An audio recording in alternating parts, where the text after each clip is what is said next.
Welcome to the live. Welcome, welcome, welcome, welcome, welcome, welcome, welcome, welcome. Happy Monday to you. Welcome to the live. Happy Monday. Welcome. Welcome to the live. Welcome. Today we're talking about empaths escaping narcissistic abuse to divine union.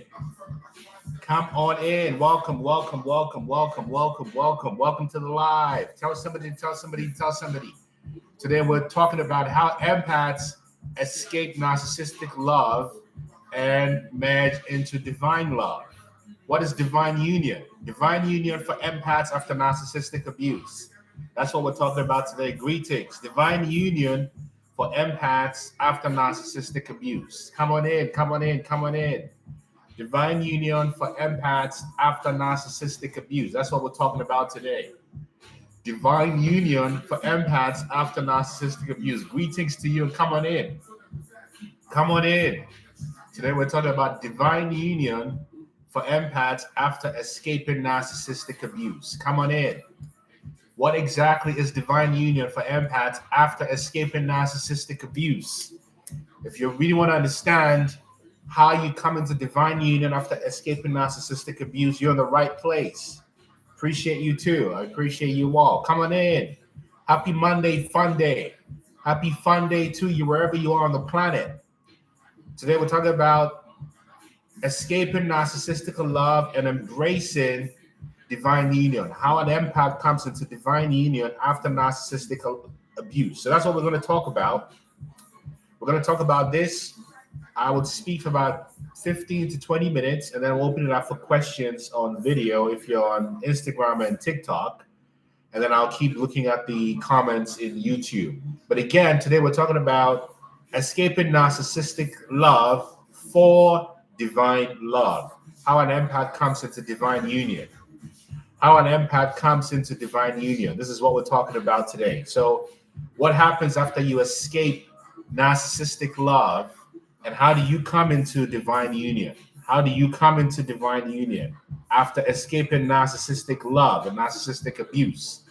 This is what we're talking about today. Come on in. Come on in. Come on in. This is what we're talking about today. What happens after an empath escapes narcissistic abuse for divine love? How does that happen? And in the background, we've got the song Value by Tank. Value. This is for any woman who's been abused narcissistically, any man who's been abused narcissistically, any person, regardless of your gender, who's been abused narcissistically, any person. So again, what we're talking about is divine union after narcissistic abuse, how you become your own soulmate. So let me begin. Let us begin. First of all, narcissistic abuse, right? Narcissistic abuse is not simply the trauma of being unloved. Narcissistic abuse is the trauma of being seen falsely, bound to someone who mirrored your unclaimed light and who devoured your life force to avoid their own inner void. Let me say that again. Narcissistic abuse is not simply the trauma of being unloved. It is the trauma of being falsely seen, bound to someone who mirrored your unclaimed light and who devoured your life force to avoid their own inner void. If you have any questions about narcissistic abuse and divorce and all that, we're going to talk about it today. So hold on. To survive narcissistic abuse is not to win. To escape it is not enough. To alchemize it is to become whole. See, the narcissist was not your twin flame. The narcissist was the mirror of your forgotten fire. So this is really about a sacred initiation into the most advanced form of liberation, which is the attainment of divine union with the self, an achievement that collapses the trauma matrix, liberates ancestral DNA, and restores the empath to their original design, your original design, a fully embodied portal of coherence, of love, and of power. So, of course, I cannot go into how you get into divine union until I talk about the narcissistic spell for those who are new to this. So, a narcissistic spell is the following, and I'm going to talk about three components of a narcissistic spell. First of all, it's a neurochemical enslavement. Neurochemical, meaning it happens in the brain and with your oxytocin and cortisol, all these hormones. So, narcissistic abuse mimics addiction at the brain level, particularly going through the cycle of narcissistic abuse. Idealization, when they love bomb you, activates your dopamine pathways, which is pleasure seeking. Then devaluation. Devaluation triggers cortisol and adrenaline, which is your hypervigilance. And then hoovering, when they start to circle you, when they think they're losing you, spikes your oxytocin, the need to emotionally bond or emotionally relapse. Then they give you these intermittent reinforcements, which creates a compulsive fixation. This is not attachment. It is trauma looping. It's your nervous system that is conditioned to crave the next hit of love from the same source that injures you. So the first is neurochemical enslavement. That's how the spell is created. The second is energetic entrainment and aura inversion. What do I mean? The narcissist plugs into your field, especially through your heart, your sexual organs, and your solar plexus. Your empathic nervous system, which is open, receptive, and untrained, begins to harmonize to the frequency of the narcissist, which is disorder masquerading as charisma. That generates an aura inversion. You begin abandoning your inner truth to maintain energetic attunement with the false self of the narcissist. And what feels like love is actually a field that's hijacking. So the first is neurochemical enslavement. The second is your energetic entrainment. And the third is quantum entanglement. So you and the narcissist form what's called a chaotic attractor, which is a self-reinforcing pattern loop that stabilizes through emotional volatility, which is why there's so much drama in these relationships. So until your internal system changes the state through regulation, through boundaries, and through a coherent self-reference, you will repeat that loop. So mathematically, the narcissistic relationship is a low-frequency orbit. An escape requires a quantum state shift. Somebody tell me I'm talking to you. Somebody tell me I'm talking to you. And if I'm talking to you, type transform in the comment section. If I am talking to you, type transform in the comment section. So before I start talking about divine union, if I'm talking to you, type transform in the comment section. Let me know I'm resonating with you, Wingsley. Thank you. Now let me go further. What exactly is divine union? What exactly is divine union? Here it is. Divine union, Miss Kinetta. Real demigod love. Theos Sun Current, right? Griggles. Love Kara. Thank you so much, Honey Buns. Now I'm going to get into why we're really here, Marley Marl or Marley Marl 1. Divine union, excuse me. Divine union is the state of complete coherence across your energetic, your psychological, your spiritual, and your somatic system. It's not conceptual. It is measurable and is embodied. Let me say it again. Divine union after narcissistic abuse. Divine union. Nikki, divine union. And if anybody here thinks I can be of help, book a free session on my website, innermileage.com. If you've got detailed questions, Honey Bonds, Nikki, and anybody, book a free session at innermileage.com. And even if we're not a match, I'll tell you the truth. Divine union is a state of complete coherence across your energetic, psychological, spiritual, and somatic systems. It's not conceptual. So let me go into the components of it. You cannot come into divine union until you have somatically integrated yourself, right? What does it mean? It means your nervous system is no longer dysregulated by abandonment threats. It also means your heart rate variability is high, meaning you're resilient. It means your breath patterns return to parasympathetic coherence. Just ask yourself, are you breathing right now? Are you breathing? Then your vagal tone, which is the organ that is responsible for regulation, comes online. The second thing about divine union is your energy. Your aura seals because you have no more energetic leakage. No more energetic leakage. And your inner masculine and feminine are synchronized. Your inner masculine and feminine are synchronized. And your field becomes like a torus field, very toroidal, meaning it's self-sustaining. You're not looking outside you for validation. It's radiating and it's magnetic. Also, your spiritual awareness increases. You no longer outsource your divinity to others. You become your own mirror, your own healer, your own witness. You're no longer seeking love, you are emitting it. This is what mystics call a union with the divine within. In Hermetic sciences, this is the alchemical marriage, the inseparability of wisdom and compassion. Or in physics, this is about coming into field coherence. Coherence. So this is an important point. Why do narcissistic patterns repeat until divine union is achieved?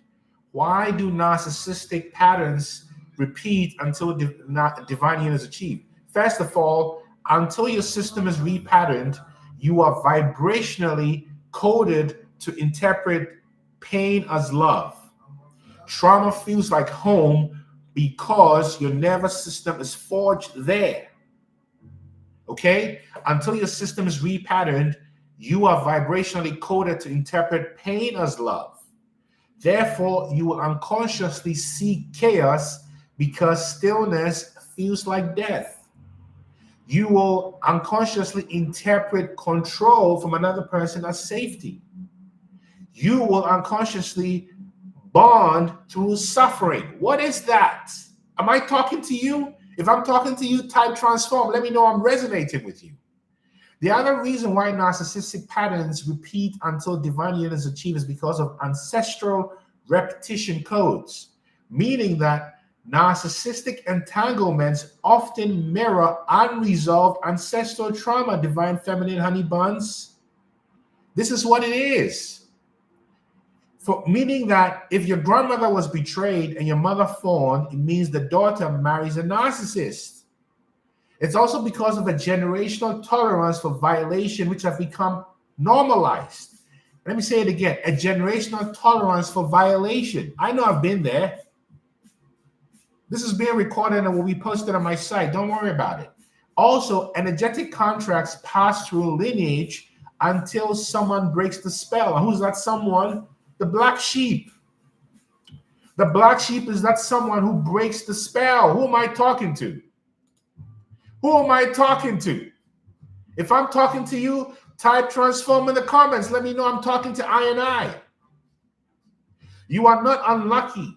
You are the designated breaker of patterns in your family line. The other reason this happens, divine feminine, is because of spiritual miseducation and spiritual misidentification, because empaths often ascribe sacred meanings to harmful dynamics, like, this is my twin flame. I'm meant to heal him, her, or them. We are karmically bound, the pirate muse. These are not sacred truths. They are spells of servitude. They are spells of servitude. True spiritual relations do not violate your nervous system. True spiritual relationships do not violate your peace of mind. True spiritual relationships feel like love. You don't have to imagine love. Okay? True spiritual relationships, again, do not violate your nervous system. You understand? This is what it is. Now, I want to go into this deeper. Self-love is sacred geometry. Think of self-love as sacred geometry, meaning that it forms a container for your essence to exist without violation. Its primary shapes are the circle, containment, I'm talking sacred geometry. For those who can hear me with your heart. It forms a triangle. It forms a triangle, which is alignment between mind, body, and soul. It forms a triangle between mind, body, and soul. And self-love is like a torus field. It's a self-generating field of wholeness. When these geometries are intact, your body, your system, your heart enters homeostasis. Homeostasis. See Sri Yantra, I love it. And homeostasis is a state of dynamic divine balance. Sri Yantra, real demigod love. This is what we're talking about. Coming to the truth. The Sri Yantra within you. Self-love is also somatic, meaning you know you love yourself when you feel safe in your body. Do you feel safe in your body, Nancy? Live free, Wingsley, do you feel safe in your body? This is what happens, honey buns. Self-love is when you feel safe in your body, Nikki. Self-love is when you honor the no in your gut, meaning you don't say yes when you want to say no. Self-love is when you listen when your chest tightens. Self-love is when you don't betray red flags for connection. I know I did that, which is why I've been divorced twice. You recognize that the body is the altar and sensation is the scripture. You also realize that self-love is quantum. What do I mean? Self-love means you stop behaving as a collapsed waveform, which is reactive and externalized, and you start behaving as a probability field of infinite creative potential. What does that mean? It means you move from trauma reenactment to intentional waveform creation. You become wavy like Max B. You see? Now, the morality of boundaries, it's important that with self-love, there are boundaries. In every spiritual system, boundaries are sacred.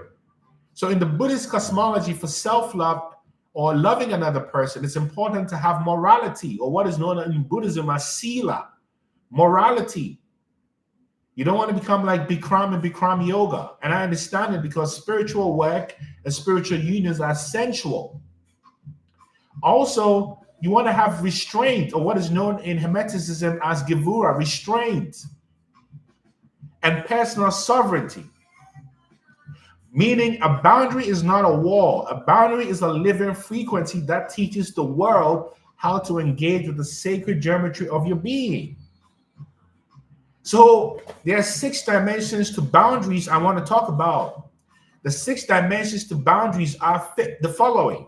Physical boundaries, meaning my body is sacred. Your access is not assumed. My body is sacred. Your access is not assumed. So you stop people trying to play games with your body. Then there's an emotional boundary, meaning I am not your emotional trash bin. Do not project on me. I am not your emotional trash bin. Do not project. People are going to project on you when you're on the path to divine union. They want to project on you that they're more spiritual than they are, or more loving than they are, or on the same level as you. Be aware of that. And even though there are no levels, then there's mental boundaries. Am I talking to you? Mental boundaries. And if I'm talking to you, somebody type transform. Because sometimes I talk to myself, but I want to know I'm talking to you. If I'm connecting with you, someone type transform. Let me know I'm talking to you. Okay? They're mental boundaries, meaning, thank you, Dawn Marie, honey buns. Mental boundaries mean that my thoughts are my own. I do not submit to gaslighting, even if the gaslighting is sophisticated. Okay? Then there's sexual boundaries. My erotic energy is not a tool for your regulation, because we know that sex with an empath is so divine. So my erotic energy is not a tool for your regulation. You see? Then there's the energetic boundaries.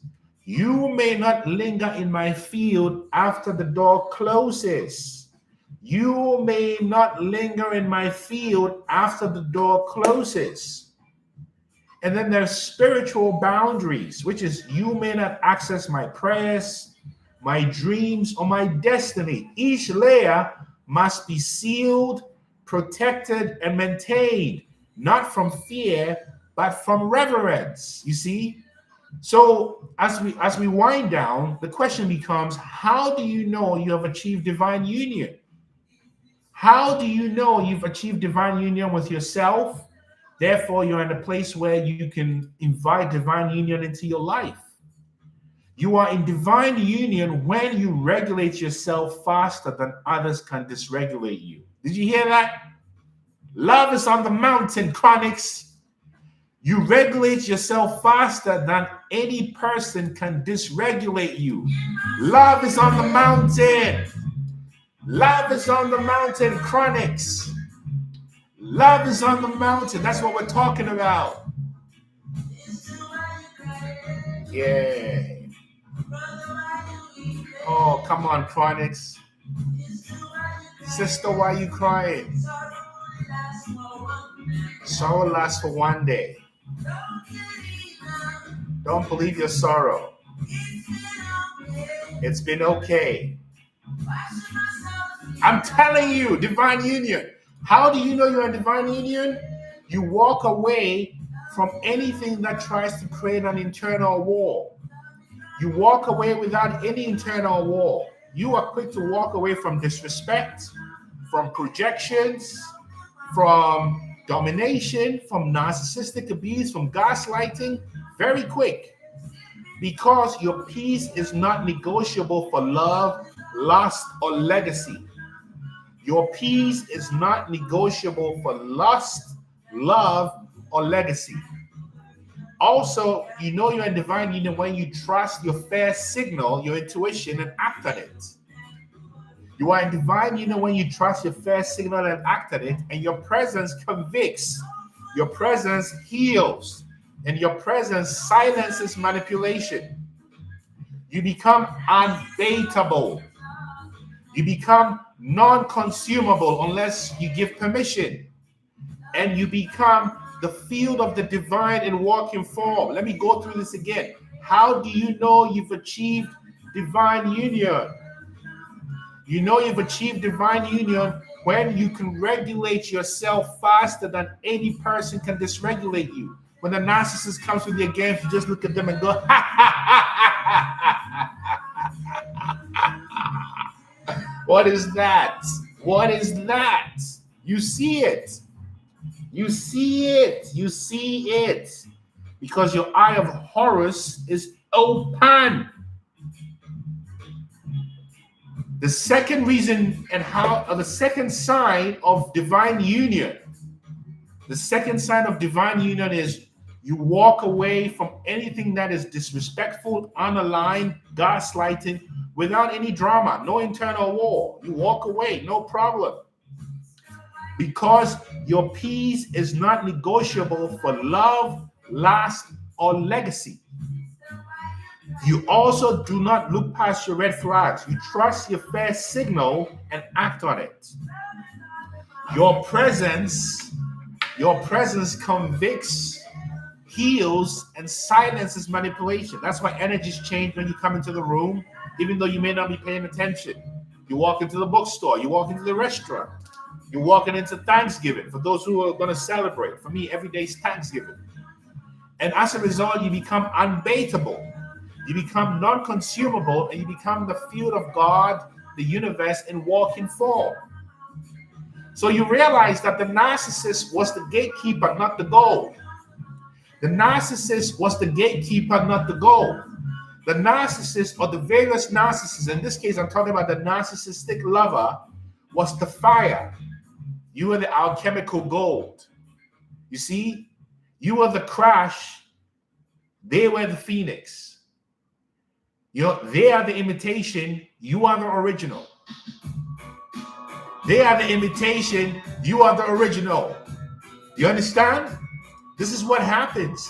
You were never meant to be understood by the narcissist. Know me. If I can help you, book a free session on my website, innermileage.com, so we can go into your specific context. Or you can ask a question. You can come on video and ask a question, right? You were never meant to be understood by the narcissist. You were meant to be awakened by the impact and then reborn into sacred intelligence. That's it. Your feeling, your sister, that's a synchronicity for you, real demigod love. So, in conclusion, you were not built to serve systems of distortion, whether it was a system by a distorted feminine or a distorted masculine. And a distorted feminine and masculine also exists in a non-binary person. The narcissist spell was the final illusion that you were small, that you were confused, and you needed a gaze. Kimberly, it becomes lonely because you start being truthful. And this is how you realize, which Mexican author and mystic Don Miguel Ruiz says, we are all liars and actors. When you stop lying and acting, you become like an eagle. Eagles fly alone until they look around and see other eagles, because the crows cannot keep up with the eagle. You know how an eagle defeats a crow, Kimberly? The eagle defeats a crow not by fighting, but flying higher. Why? Because the crow cannot fly at the altitude of the eagle. Somebody hear me. Somebody hear me. You see, the narcissist spell, right? The narcissist spell was the final illusion that you were small, confused, and needing their gaze. You see? This is what it's about. But you are not a reflection. You are the mirror yourself. So if you want to see, look in the mirror. You are the mirror itself. You are not a reflection. You are the mirror itself. That's how you see yourself. The soul of the empath only fully activates when the nervous system stabilizes, when the ancestral pain clears, when the auric field seals, you're no longer leaking energy. When the inner voice unifies, because you know that your throat chakra is targeted in narcissistic relationships. You see? And the external search ends. You're not searching and searching and searching. 1 minute you're Yoruba, the next minute you're Buddhist, the next minute you're in transcendental meditation. That's the seeking path to truth. But when you're no longer seeking, you become the signal. And it's okay to seek, because that's how you come to truth. You're an eagle. I love that. So you become the signal, not the seeker. You become the beloved, not the beggar.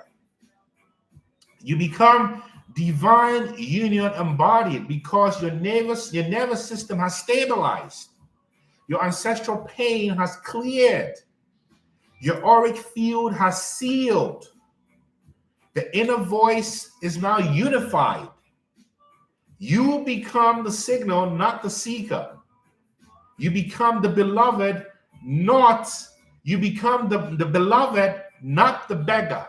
You become divine union.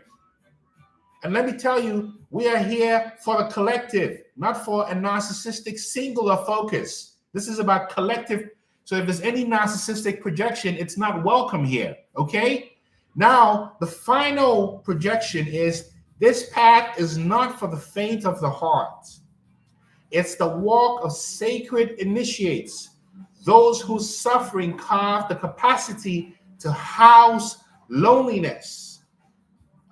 Narcissistic abuse tried to desecrate your temple. It did. And now your healing reconsecrates it. You don't have to project onto somebody outside you. You see? That is emotional and narcissistic violence. You see, narcissistic abuse reveals yourself to yourself. Now your healing reconsecrates it. You are not the victim. You are the votive. You are not alone.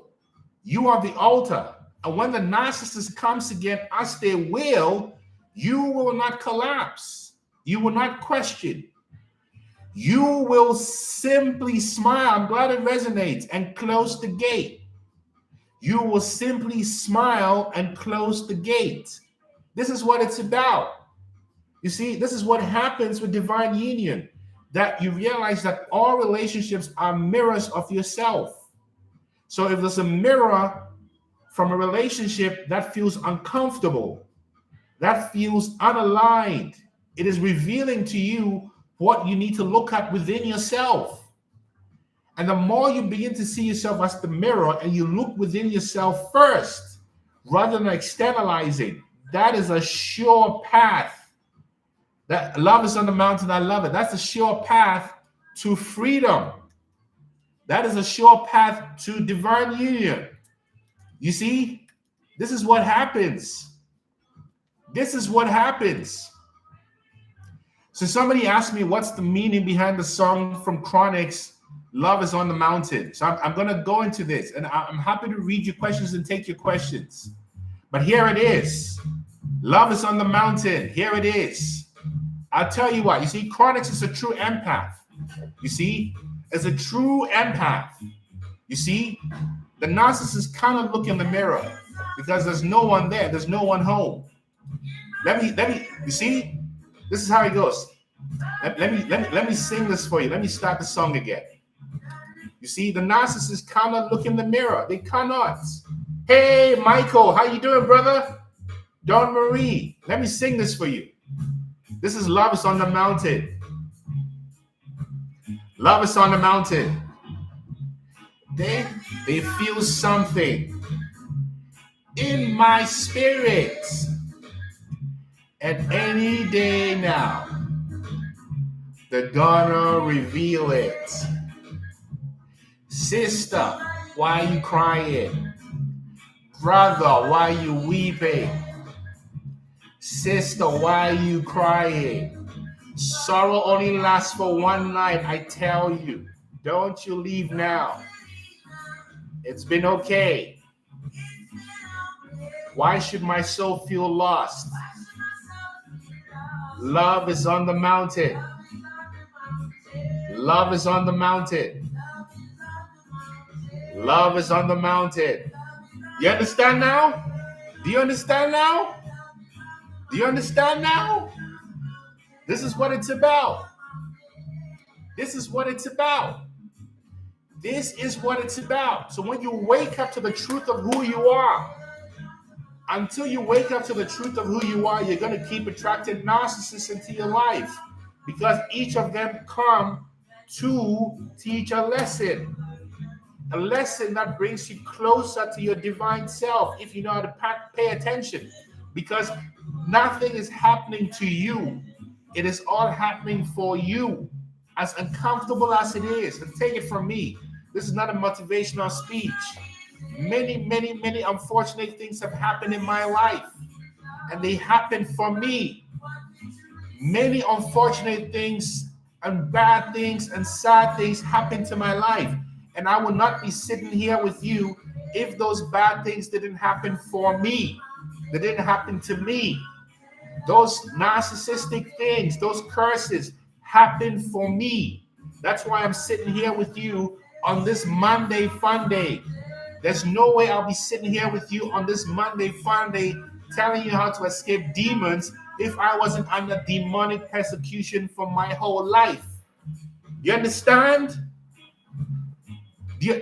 So the empath is the highest child of light because the empath chooses the residence of the divine, which is the heart.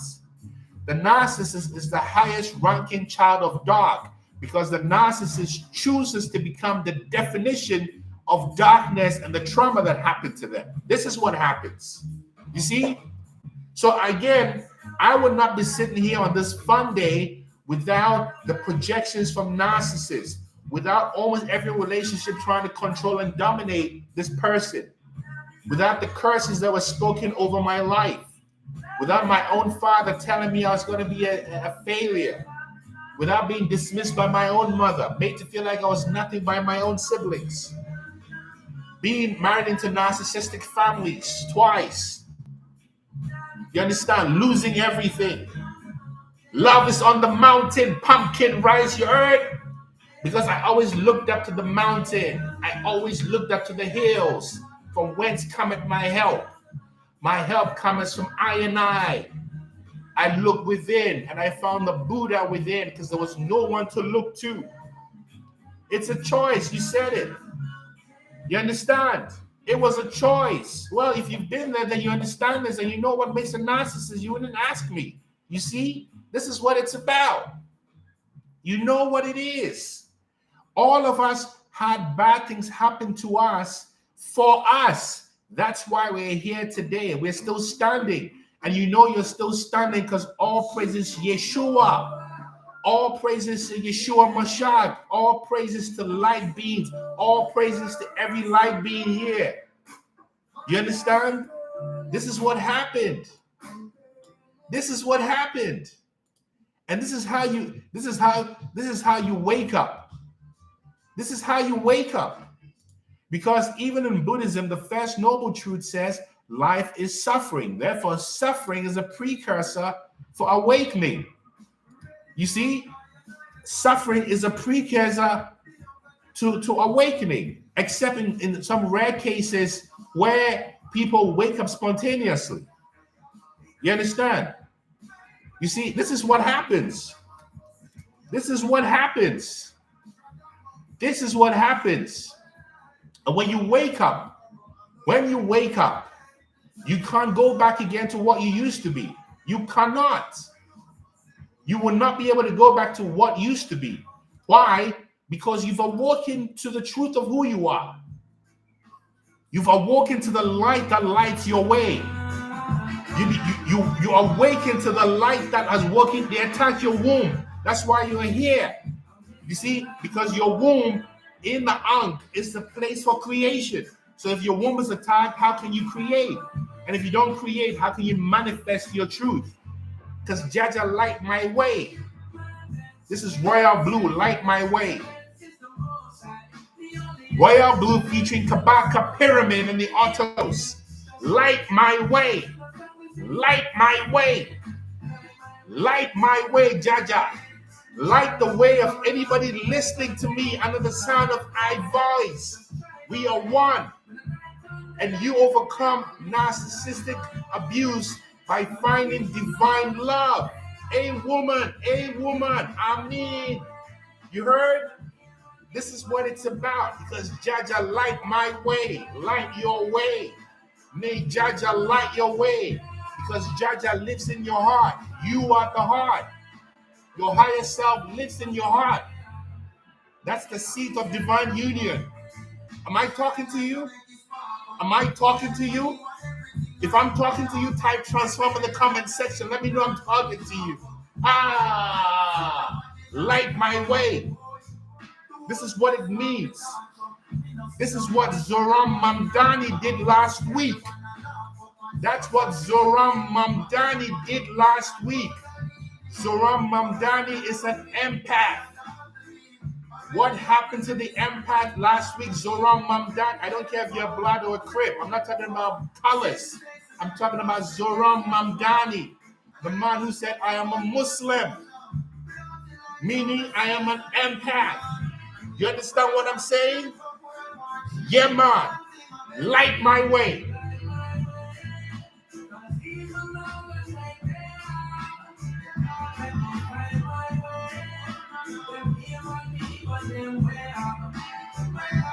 Look, I celebrate every day because of what happened for me. This is how I am off camera as well. When I walk around town in Seattle, I talk to myself. Yeah, because I'm not adjusted to this. I am adjusted to I. But I am in this. This is what it means to be in the world but not of the world. When you find the divinity in you, then if you're looking for a partner, that partner will reflect that divinity. They will find you.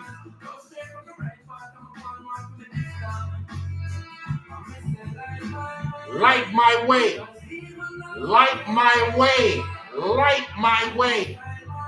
Light my way. Light my way. Light my way. Light my way. Light my way. Light my way. You see, you have to be so in love with yourself that you look crazy to the people observing. I gotta hear this again.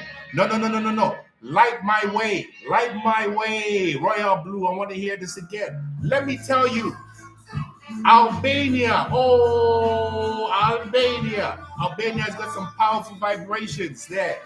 Those Slavic people were under a curse for a long time. There's some powerful Romani spiritual gypsy people in Albania. I hope they find you. This is what it is. This is what it is. Make Jaja find your way. Find your way. Find your way. And remember, the Bhagavad Gita says, wherever you are, there you are. Wherever you are, there you are. So find your way where you are. You understand? This is what it's about. This is the story. This is the story. This is the story. So we are one. May you find your way to divine love and divine union. And book a free session if you're serious about finding divine union. InnerMileage.com. Find My Way by Royal Blue. Dawn Marie, Find My Way. Or better yet, no, that's not Find My Way. Light My Way, sorry. Light My Way, Royal Blue. Light My Way, Royal Blue. This is what it's about. This is what it's about. You understand? So thank you so much. Thank you so much for tuning in vibrationally, energetically, donating with your energy. Give thanks. Light My Way, Royal Blue. That's it. So thank you so much, people. Give thanks to you. I'll be back here on Wednesday, 9 a.m. Pacific time. Give thanks. May your path be lit. May your path be lit because you are light. Because I am light and you are light. And light can only shine where there is darkness. You see? Your sun current, you don't need anybody to see you because the divine eye already sees you. But I understand what you're saying. We're all mirrors of each other. You understand? Blessed love. One destiny. One. Selassie. Blessed love. May we always be abundant. Be not afraid unless you live in darkness. Said the true darkness empath. Excuse me. May you find your way through gratitude. If this connected with you, type transform in the comment section. Let me know it connected. One love. Find your way. One love. Thank you.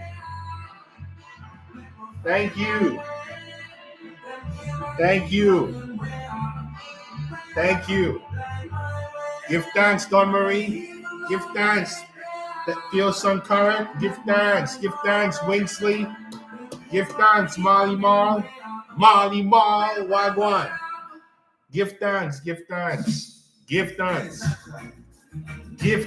Yeah. Give thanks. One love. Natural high. One love. Deliverance. May you be delivered from all that afflicts you. May you be delivered from all the illusions in your mind. May you be delivered from the illusions in your mind because you're ready to see the truth. One love. See you on Wednesday, yes? Yeah. Jeez. Protege.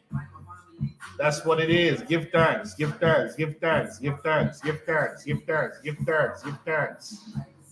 Thank you so much. One love, yeah?